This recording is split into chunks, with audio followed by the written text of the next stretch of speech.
Blackstone Audio presents The Little Giant of Aberdeen County by Tiffany Baker. For Edward. Part 1. Prologue. The day I laid Robert Morgan to rest was remarkable for two reasons. First, even though it was August, the sky overhead was as rough and cold as a January lake. And second, it was the day I started to shrink.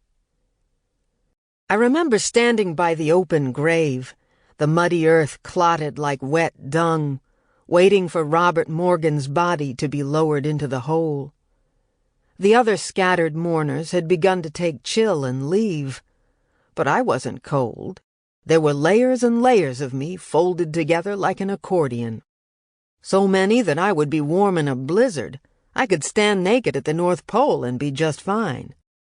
I watched the coffin drop slowly into the ground, the supporting velvet ropes sliding under its belly like devious snakes.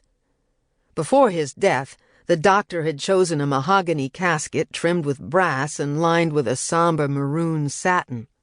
He brought a picture of it home to show me, and I examined it with suspicion.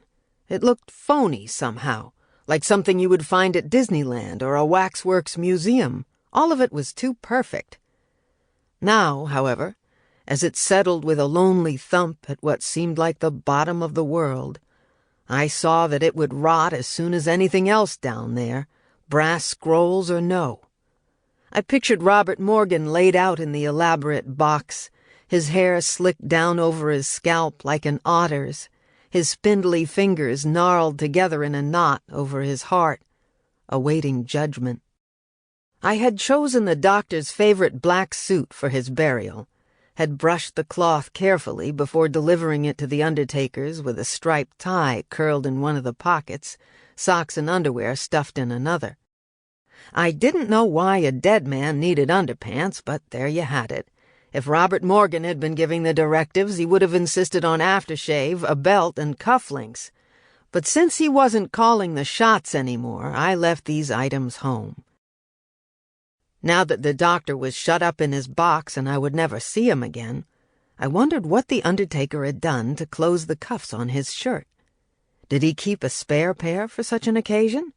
Had he used wire or thread? The plastic twist ties from a garbage bag?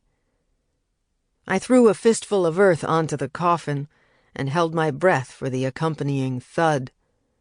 I thought of all the patients Robert Morgan had buried and wondered if any of them were... Sample complete. Ready to continue?